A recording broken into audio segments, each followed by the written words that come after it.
Olá, ouvintes do Lesbos Videocast, seu entretenimento sáfico para todos os momentos. Eu sou Diana Reis, uma mulher branca de cabelos cacheados. Estou aqui hoje usando uma camiseta bege com uma outra sobreposição jeans, uma calça marrom. Estamos aqui hoje em Lençóis, dando continuidade, né, a essa temporada em que a gente está falando sobre lesbianidades e artes na Bahia. Então, nada melhor do que a gente encerrar essa temporada com mais, né, uma viagem. Estamos aqui hoje também com uma convidada especial, Michele, que já vai se apresentar pra gente. Eu sou Beatriz Abreu. Eu tô vestida com uma calça amarela, uma camisa branca, uma sobreposição rosa, de listas, né, rosa. Hoje a gente tá aqui numa biblioteca, então a gente tem um fundo que ele é uma espiral com livros de madeira, né. Vou passar para que Michele se apresente. Antes de começar, eu sempre peço licença, né, e a bênção. Então, eu peço licença e a bênção à minha bisavó, Cisaltina, e peço a licença e a bênção à minha encantada avó, Elisênia Santos. Eu sou Michele Nascimento, eu tô com uma calça preta, um sapato preto, uma camisa branca, sou uma mulher negra de black.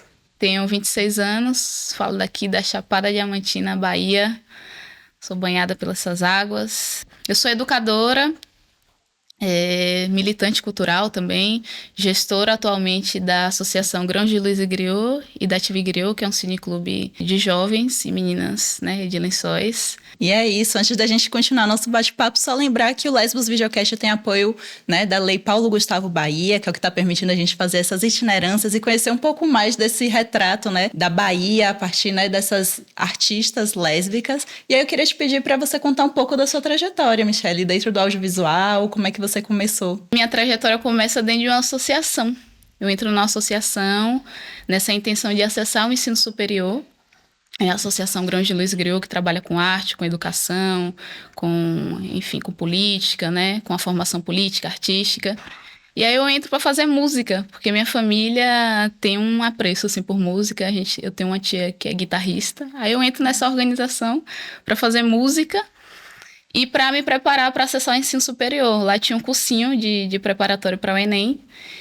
E aí eu faço música ali, mas a sala de audiovisual fica me chamando a atenção, porque são várias áreas artísticas de formação, né, de oficina. Então era música, audiovisual, teatro e dança. E aí o audiovisual sempre me chamava a atenção, mas eu falei, não quero me embolar com essa galera não. Aí teve uma demanda de projeto, que era para tirar algumas fotos de oficina. E aí eu tava dentro desse grupo, eu falei, não, vou pegar a câmera. Aí eu comecei a fotografar, assim. E aí me apaixonei, né? Aí eu entro na TV Griot, que é uma TV comunitária e cineclube de jovens de Lençóis, né? Principalmente formada por mulheres, meninas daqui. E eu me apaixono, assim, porque a proposta é totalmente diferente, né? Não fortalece exatamente entretenimento, mas histórias locais, assim. Histórias do nosso povo, né? Contando sobre... Enfim, várias histórias que com o tempo, assim, foram invisibilizadas, que a gente já sabe dessa estrutura, né? Desse projeto que tem essa intenção. E a TV Griot foi essa quebra de expectativa, assim, vamos contar as nossas histórias. Aí eu fiquei super apaixonada. Então, minha trajetória começa dentro dessa organização, desse ponto de cultura, que tem esse projeto que se chama TV Griot dentro. Que legal. E a gente já comentou aqui em outros episódios dessa importância, assim, do audiovisual nesse lugar de formação de imaginário, né? E pra gente foi muito legal essa proposta de vir para cá, para Lençóis, para falar sobre audiovisual, porque muita gente às vezes acha que a gente tem que estar na capital para acessar, e aí vendo, né, esse modo de organização de vocês e o tanto que vocês têm produzido também, né? Você estava comentando com a gente da Lei Paulo Gustavo, né, das possibilidades que foram aparecendo. Conta pra gente um pouco, assim, de projetos que vocês têm realizado. Primeiro a gente trabalha com processo formativo, né, assim, enfim, de formar essas jovens para o audiovisual. A gente acabou de fazer na verdade, eu fui fruto dessa formação, assim, com pessoas dentro do Grãos, né? Fui formada por Ciro, por Jean, que são 2 professores incríveis, assim, que, enfim, primeiro a gente começa o audiovisual, na verdade, educando seu olhar, né? Então, começou com isso. Eu não peguei nem câmera, não. Eu fui fazer um exercício de espelho, olhando tudo, começando a observar mais o meu dia a dia, né? A trajetória de muitas mulheres negras, né? Principalmente essa coisa de, tem uma mulher negra passando ali com a bacia. Às vezes a gente não para olhar a história daquela mulher. Com a fotografia, eu comecei a observar que tinha uma história através daquela rotina daquela mulher. E de várias mulheres, né? Assim, falando de Lençóis. E ser uma mulher do interior, da Chapada Diamantina, estar no audiovisual, também foi um grande desafio, assim, para entrar. Porque aqui em Lençóis é uma cidade turística. A gente recebe muitos observadores de aves, pessoas que observam as paisagens e tiram foto. Inclusive, minha memória de infância, que não... Inclusive, fiquei meio assim, né? Para acessar as câmeras, não sei se eu estou nesse lugar de me apropriar, de fotografar. Porque a memória que eu tenho de contato com a câmera foram pessoas tirando foto de mim. E eu nunca mais vi essas fotos. Então, a galera chegava aqui, tirava a foto da gente e a gente não via essas fotografias. Então, por isso também foi um processo me apropriar desse lugar de estar no audiovisual, porque a gente não tem referências de mulheres negras, ou não tinham, né? Agora a gente já está ocupando, né? Já está se inserindo assim, nesse mercado também. Mas a minha memória é totalmente distorcida, assim. Não é a gente que estávamos com as câmeras na mão. O audiovisual, ele tem uma função muito importante, né? A gente tem uma disputa de narrativa que ela é feita através do audiovisual. A gente tem a salvaguarda da memória também, que pode ser feita através dessas produções, né? Então, assim, é muito importante mesmo que as diversas narrativas ocupem esses espaços e que a gente consiga começar a produzir coisas um pouco fora do que é produzido, né? Que é essa hegemonia branca, enfim, que vem, que retrata a gente e que sai, que a gente não sabe o que foi produzido sobre a gente, né? A gente não sabe qual é a narrativa que é criada a partir daquele olhar estrangeiro, né? Estrangeiro em vários aspectos, não só de ser uma pessoa que reside em outro lugar, mas de uma pessoa que não está inserida dentro da própria comunidade, né? Um estrangeiro nesse sentido também. Então, eu acho que o seu trabalho, ele é muito importante por isso, né? Que é o olhar da comunidade para a comunidade. Então, a gente tem uma narrativa que é construída completamente diferente a partir disso, eu tenho absoluta certeza. E uma salvaguarda da memória dessa narrativa também, né? Dessas pessoas, desse lugar. Sim. Então, eu acho muito, muito legal, assim, muito importante mesmo. E são pessoas que não têm vivência. Porque o que eu tô falando é um movimento literal mesmo. Tira foto, vaza com essa foto, a gente não sabe o que acontece com essa foto, assim, não tem nenhuma vivência com a comunidade, né, não tem, enfim, uma relação, né, mais afetiva de vínculo com a comunidade. É exatamente assim, a gente servir de produto, né, a imagem é bonita, a história é bonita, se apropriam da nossa história e a gente já sabe que essa história, ela se reproduz. Acho que entrar no audiovisual é a quebra desse ciclo aí. As micropolíticas cotidianas, né? Que a gente precisa fazer e se unir para conseguir construir mesmo uma narrativa diferente em vários aspectos. E aí, nesse lugar da narrativa, eu tinha te perguntado também sobre o atravessamento da sexualidade no seu trabalho. Como é que você vê isso? Eu acho que não só da minha sexualidade, mas também do meu lugar social, né? Sim. Sou uma mulher do interior, sou da Chapada Diamantina, que aí também é outro recorte. Uma mulher negra com a câmera na mão, que vai fazer direção, que vai fazer produção. É um lugar que estruturalmente vai ser sempre questionado, né? Assim, se você tem capacidade de fazer esse trabalho. Sobre a minha sexualidade, né? Eu acho que eu sou muito apegada, assim, quem eu sou. Inclusive, voltando à memória, né? Quando eu comecei a afirmar esse lugar de ser uma mulher lésbica, eu só tinha 2 medos, assim. Primeiro, que minha mãe e minha avó não sabiam. A partir do momento que elas ficaram sabendo e que eu comuniquei, isso acabou.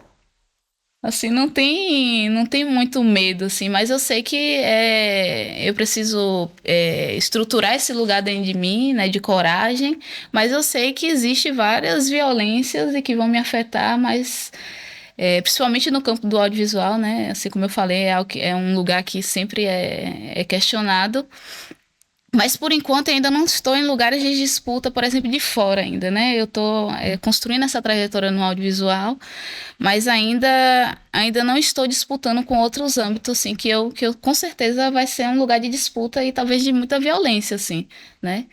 Mas, por enquanto, ainda escolho trabalhos, estou em trabalhos que respeitem, assim, esse meu lugar e pessoas que se pareçam muito comigo, assim, que se assemelham. Então, construir, para mim, né, eu tenho essa intenção de construir sempre projeto e essa rede onde pessoas se pareçam comigo e que respeitem esse lugar, assim, de enquanto uma mulher negra, lésbica, da Chapada Diamantina. Acho que é isso. E eu acho que a gente está muito nesse movimento, né, da gente ter autonomia para fazer os projetos com as nossas caras, com as nossas equipes, né? Por exemplo, a gente estava comentando aqui mais cedo, né, que a gente faz o projeto aqui com a equipe toda feminina, sempre de uma forma para ser o mais acolhedor possível, né, para quem está aqui desse lado da câmera, porque a gente sabe também o quanto que é um lugar, né, de você ter um olhar sobre esses corpos, como que a gente vai lidar com essa representação, né? Colocar esses corpos em tela também é um cuidado que a gente tenta ter, porque a gente sabe que o audiovisual também é esse lugar de construção de imaginário e que como a gente reproduz isso em tela vai dizer muito sobre o que é que a gente está deixando de legado sobre esses olhares, né? Que a gente está construindo. E é um espaço muito masculino também, do audiovisual, né? Por exemplo, Di passou lá pela Facom da UFBA e é um lugar que majoritariamente os professores são homens. Uhum. E aí, às vezes, quando a gente vai tentar fechar equipes, a maioria das equipes são homens, enfim, né? E quando a gente trata de temas que são mais sensíveis, das próprias narrativas, das nossas subjetividades, o ideal é que a gente esteja num ambiente que não seja estigmatizador, né? Das nossas ideias. Então, a importância de ter mulheres, e também você tem um papel importante aqui, que é o de formação, para construir a sua própria equipe, né? Vocês não sabem, mas aqui atrás da câmera tem alunas dela.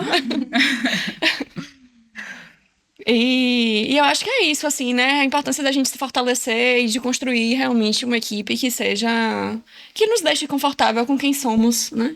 Sim, é uma rede acolhedora, né? Sim. A gente se sente mais... Acho que o corpo trava também. Quando você tem Enfim, gente, a gente sabe a postura masculina estruturalmente, né? De como se movimenta e de como cobra, assim, da mulher, né?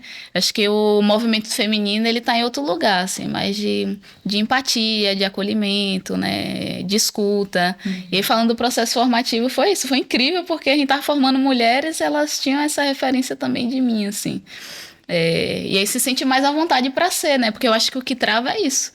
O que trava é você ter uma figura ali ensinando, mas que tá o tempo todo te travando, assim. Aí trava o corpo, trava tudo, trava o processo.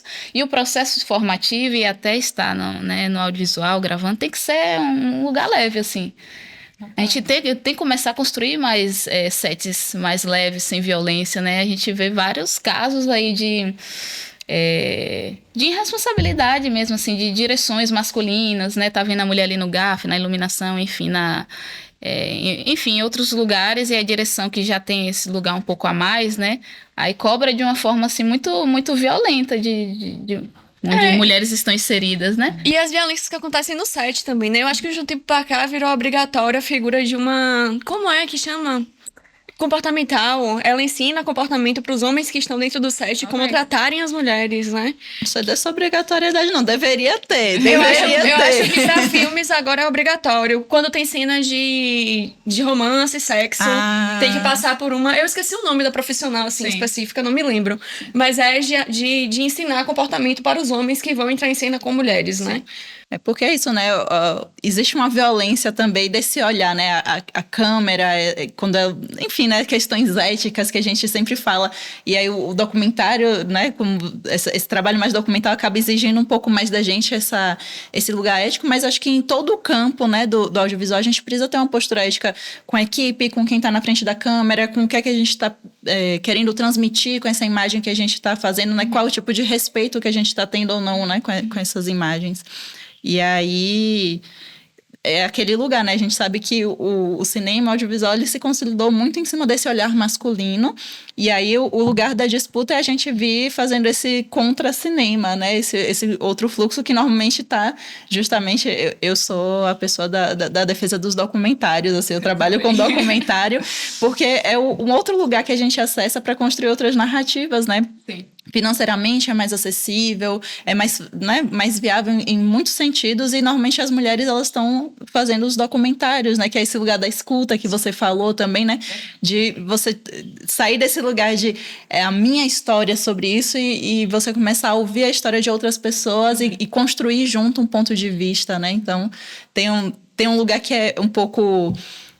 assim, um pouco difícil que eu vejo do documentário, que é o que a gente tem de possibilidade, mas também a gente vai reinventando com essa possibilidade que a gente tem, né? E uma coisa também é sobre método, né? Assim, qual é a nossa postura, assim. A TV Griot, pelo menos, tem esse compromisso. A gente é formada também em vivências em pedagogia Griot, que é uma metodologia que trabalha mais com os fazeres e saberes da tradição oral, até porque o nosso público, a maioria são mulheres e homens mais velhos, e que tem no centro, a gente tem no centro a essa metodologia, assim, né? Isso colocar no centro da roda. Então, a nossa postura quando chega na comunidade não é câmera. A câmera não é agora. Primeiro é a conversa. Primeiro é a conversa, ela vai oferecer alguma coisa, a gente aceita, né? Ah, fulano, ciclano, e conversa de outras pessoas, conversa um pouquinho sobre a história dela, né? A gente não tem... Até porque ainda está se desconstruindo de que a câmera ainda não é invasora, né? Porque ela ainda tem essa imagem de ser um instrumento invasivo, ainda mais chegando em comunidade. Agora, um ponto massa é porque quem são essas pessoas que estão com a câmera, né? Aí não invade tanto. Então, ela já se sente um pouco mais segura ali, né? Então, a forma também que o método que você vai utilizando para você construir essa gravação, tá ali no set mais harmonioso, é como chegar. Como é que você pisa quando você chega numa comunidade, né? Sim. E é massa fazer documentário, eu também concordo. Tem muitas mulheres fazendo direção de documentário. E é isso, a gente vai desconstruindo, vamos dizer assim, né? Essa imagem dessa pessoa branca que saiu lá da casa da porra, desculpa. E chega na comunidade, nada contra assim, galera, mas existe uma vivência e assim, quem que pode contar essa história? Quem que está no lugar de contar essa história, né? De documentar isso? É alguém que vive essa história, né? É alguém que está dentro do território, né? A gente tá um pouco já cansada, por isso que é o lugar de disputa. A gente tá disputando, não é pra alguém perde, alguém ganha, não é sobre isso. É exatamente a gente voltar pro nosso lugar, retomar pro nosso lugar, assim. O nosso lugar também é de produzir história. Com certeza. E ainda tem aquele lugar, assim, eu acho incrível, né? Quando chegam os machos achando assim, não, porque eu vou trazer uma realidade deste lugar. Aí faz aquela câmera observadora, não estou interferindo em nada. Só aquela presença daquela câmera, daquele sujeito ali, já destoa todo um modo de agir, né? Porque, é como você falou, o corpo responde a esse tipo de relação que já está ali no inconsciente coletivo de onde são os lugares seguros, quais corpos são, né, ameaça ou não pra gente, né? Então, é muito interessante, né, essa perspectiva comunitária mesmo, né? Sobre a pedagogia griot, né, também a gente faz uma vivência antes de começar. Então, a gente faz uma roda, né? Aí cada um fala do seu lugar. Eu sou fulana, peço a bênção, a minha bisa, o meu biso, a minha avó, alguma referência, né, assim, que você tem na vida. Porque eu acho que o que nos dá firmeza é lembrar de quem contribuiu muito para nossa história, assim. Então, a gente sempre faz essa roda e traz no centro da roda. A gente tem muito medo de estar no centro da roda. Eu acho que tudo, você faz uma dança, para você ir pro centro, você fica com medo, fica tímida, né? Mas isso é um grande simbolismo, assim, de como nós, mulheres, precisamos estar no centro dessa roda, né? E se apropriar mesmo desse centro dessa roda, porque é nosso, assim, esse lugar é nosso, esse lugar de potência, esse lugar de ser quem é, e de estar, e, assim, de não ter medo de contar essa história. Eu fico muito, assim, um pouco... vou contar a história da minha família. Porque contar a história da minha avó é contar um pouco da história da minha família. Porque eu tive que caçar ainda mais uma pessoa que já se encantou, tem todo um desafio. Mas eu falei, eu vou encarar. Porque quem é que vai poder contar essa história? Eu tô com os instrumentos, tô sendo formada, eu tenho uma equipe maravilhosa, uma equipe sensível. Os sets foram maravilhosos, assim, no sentido de respeito, de como chegar, de esperar, pode dar 2, 3 horas, mas a gente, sabe? Então, acho que é isso, a gente precisa fortalecer mesmo essa forma, né, assim, esse método, né, e com respeito, assim, principalmente com respeito. E saindo bastante dessa lógica de uma produção que visa só um lugar de venda, né, das histórias, porque ainda tem esse outro lugar de disputa hoje que é vamos então criar um mercado audiovisual na Bahia, né? Não sei se você está por dentro dessa discussão da Bahia Filmes, mas isso é uma outra coisa que tem gerado um alvoroço, né? Porque aí você tem um outro tipo de produção sendo proposta, é uma produção de estúdio, é uma coisa localizada ainda em Salvador, a gente não tem nem salas de cinema pela Bahia, onde é que está o público e onde é que quem são as pessoas que vão ocupar esses espaços, né? Que aí volta de novo naquela questão do capitalismo, de quem que detém os meios, né? E ignora qualquer produção local ou qualquer ambiente, porque, por exemplo, a gente faz cineclube aqui. O cineclube é na rua, é nos espaços públicos, é no mercado cultural, é no Idade Arena. Então, a gente já está fazendo o audiovisual, a gente já está fazendo exibições, inclusive garantindo o processo formativo também. Então, você garante educação, você garante lazer, porque cineclube é isso, é sobre lazer, você garante lazer para crianças, para adolescentes e, enfim, para toda a comunidade, sabe? Então, é isso. E a galera, quando chega aqui, vai construir esse estúdio, vai construir essa sala, e quem é que vai ocupar? Porque falta... A galera não confia na gente, não, velho. Aí vem um gestor de fora. O gestor de vai criar outra linguagem, uma linguagem que não tem nada a ver com a gente. Isso mesmo quando saiu o projeto de que se iria construir um estúdio numa zona que é outra zona, né, de disputa lá em Salvador, que é a região do subúrbio. E aí eu penso, mas que tradição é essa de cinema baiano de estúdio? A gente não tem. E não tem não é só porque a gente não quer. Porque se a gente quisesse, a gente iria atrás. Mas eu acho que tem um outro lugar que vem desde lá do ciclo do cinema baiano até os dias de hoje, que a gente está muito conectado com as regiões em que o filme está sendo feito, né? Que isso, como a gente estava falando aqui, a Bahia é um território gigantesco. Então, quando você vai para o estúdio, aí pronto, vira tudo Globo Filmes, aquele painel, a Bahia, Salvador, litoral, Chapada, acabou. E a gente tem essa tradição de fazer um cinema que é externo, tem, né?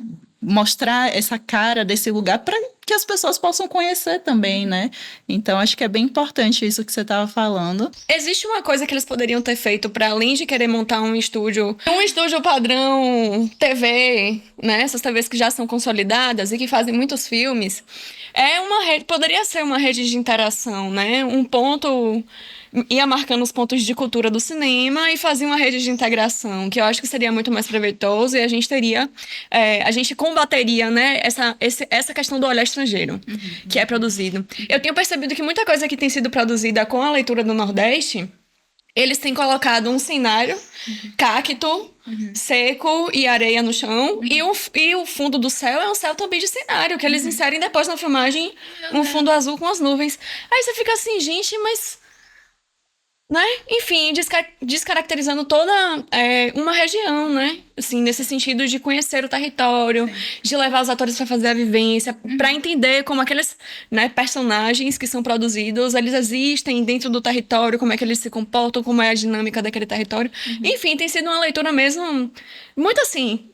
o que eu acho que eles são. Vamos produzir o que eu acho que eles são aqui. Tem um estudo recente que falou sobre essa estética, porque a gente teve, né? Pós-Bacurau, todo mundo quer falar sobre Nordeste, mas que Nordeste é esse que é representado? Aí você tem aquela luz de alto contraste, sombra, chão vermelho, pessoas com maquiagem para ter uma pele escura, e essa é a Bahia, esse é o Nordeste, que é qualquer lugar, é esse lugar, né? É uma crescente agora também de narrativa de cangaço, não sei se vocês perceberam. Sim. Muita coisa sendo produzida de cangaço agora. Todo mundo agora é cangaceiro. Descobriram essa história da Bahia, agora a gente não fala só oxente, meu rei, a gente também mata, arranca a cabeça. Bahia e Nordeste, né? Agora aqui só tem cangaço agora. É esse padrão, né, Não que essas histórias não acontecem, mas é muito diverso, gente. A Bahia é muito diversa, assim. Não dá pra você só falar de... Enfim, ficar só nessas histórias, sabe? Sim. Tem muitas outras histórias e cada uma traz sua linguagem, né? Mas é isso, é o de fora entrando, né? É o olhar de fora entrando aqui dentro do nosso... do nosso território, né? Aí por isso que a gente precisa contar a história, porque aí a gente fala, não, ó, essa linguagem, a nossa linguagem é essa daqui. A gente trabalha dessa forma, né? E a gente faz questão disso, isso quando a gente tem esse compromisso, né? Porque eu acho que também, para você estar produzindo, você precisa ter uma formação, assim. Por isso que eu falei da pedagogia griot e tal. Então, até para acessar, para a gente ficar fortalecendo as nossas produções, a gente precisa passar por um processo formativo, assim, de valorização mesmo dessas histórias locais, com respeito de como chegar, enfim, né? Me corrija se eu estiver errada, né? Que agora é um processo informativo aqui. Para quem não sabe o que é griot são os mestres e mestras dos saberes populares, né? Isso aí a gente denomina de griot. Griot, né? É todo mundo que tem todo mestre, toda mestra que tem uma contribuição, né? Que repassa esse conhecimento, né? Pode ser uma mãe de santo, pode ser um herveiro, pode ser um artesã, pode ser um pai de santo. Então, é todo mais velho e mais velha que contribui, assim, que passa de geração, né? Transmite um saber, que transmite né? um saber. Principalmente oral, assim, da oralidade, né? Porque a gente pega essa referência de África, né? Griot, de África. E isso é bem interessante, né, que você falou da questão formativa, porque hoje em dia, com essa democratização do acesso ao audiovisual, né, hoje em dia com um celular eu posso estar produzindo. Tem esse lugar de a gente saber, né, como você falou, qual que é o método que a gente vai fazer. Porque parece que é muito fácil você falar, agora eu vou fazer um filme sobre tal coisa, chegar lá numa comunidade, entrar com aquele celular ou uma câmera, porque você tem acesso a esse equipamento, né? Mas, e cada vez mais as pessoas têm tido dificuldade de entrarem num lugar de reflexão, porque parece que é tudo muito técnico hoje em dia no audiovisual, né? Eu fico pensando muito nisso. Eu hoje faço um mestrado no audiovisual, eu atuo na área e tal. E eu vejo como é difícil você ter uma pessoa que atua no audiovisual e também pesquisa sobre esse mesmo audiovisual, né? Seja não digo nem no âmbito assim de, você precisa fazer uma pós, mas assim, poxa, saiba quais são as tradições, saibam de onde que vem, por que a gente faz esse tipo de plano, por que a gente faz certos tipos de perspectiva, né? Porque aí também é uma forma da gente quebrar com esse olhar estrangeiro, né? Porque às vezes a gente está ali só reproduzindo o padrão porque a gente vê dessa forma e a gente tem formas da gente fazer diferente, né? Recentemente eu tive num evento que tinham muitas pessoas da UFRB falando sobre o cinema da UFRB, né? Esse cinema feito ali em comunidade, seja dentro da comunidade universitária ou dentro da região do Recôncavo, né? Então, é um pessoal que está fazendo e está pensando sobre essa produção e trazendo outros conceitos, né? E por exemplo, tem uma professora de lá que desenvolveu um conceito sobre esse cinema de umbigada, acho que é isso, né? Que fala um pouco desse lugar das tradições, de como que você incorpora isso dentro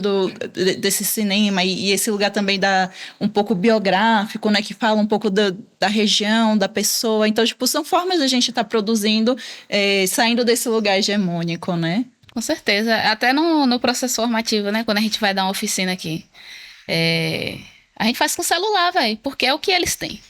Uhum. A gente não vai fazer com câmera, porque pra gente já é um rolê acessar a câmera, a gente tá acessando câmera agora, assim, né? Câmeras boas, mas também através desses projetos. Mas a gente chega, o nosso instrumento é aquele que a gente tem. A técnica que a gente vai aprender é com o que a gente tem. Não é trazendo algo de fora, até porque fica nesse lugar de expectativa que vai demorar de ser alcançada, né? Por estar inserido em outro contexto. Então, você precisa respeitar o contexto social, né? O lugar social da pessoa. De expectativa e de exclusão também. Porque tem gente que vai fazer aquele curso, mas que nunca vai acessar uma câmera. E aí, faz o quê? Uhum. Eu vou aprender uma ferramenta que eu nunca vou acessar. Então, essa importância também, né, de combater a exclusão a partir desse olhar e dessa forma. Vamos fazer um curso para o que você tem de acessibilidade na sua mão. Então, você vai produzir com o que você tem. Isso é muito bom. E a linguagem também, né? Porque a gente gosta de uma linguagem poética aqui. A gente gosta de explorar o cenário. O Doc Dona Lili mesmo, eu falei, vai ser um documentário, mas eu quero, ali entre os blocos, criar uma linguagem mais poética, trabalhar com sons, né? Então, eu utilizei alguns sons, assim, né, de áudios, extraí vídeos da minha avó, peguei o áudio e fui construindo, assim. Fizemos uma performance também, que aparece, assim. Então, é essa linguagem também que é a nossa pegada, assim. E explorando o cenário chapadense. a água, o serrano, as paisagens. Então, é também a gente trazer o nosso lugar, né? Ficar só interno não, né? Porque documentário, se a pessoa vai ficar só... Pelo menos é como eu trabalho, né? Eu gosto de fazer essa quebra do documentário. Não é só ficar ali de frente, falando. Não, você vai quebrando, vai construindo uma narrativa que esse documentário fique mais dinâmico, fique mais artístico, inclusive que localize onde você tá. Né? Que localize onde você tá, né? O cenário que você tá. Total.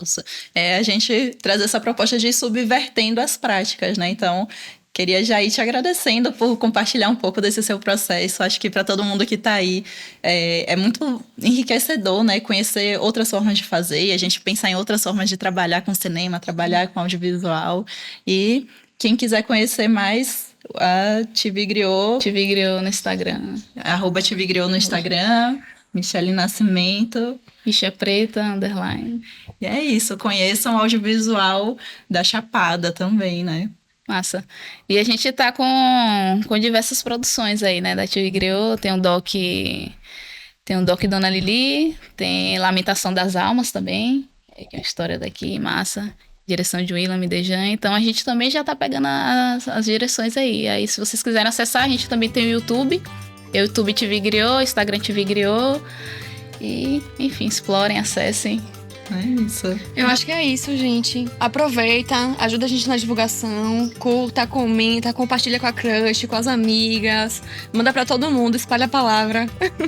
Tchau, tchau. Tchau. Tchau.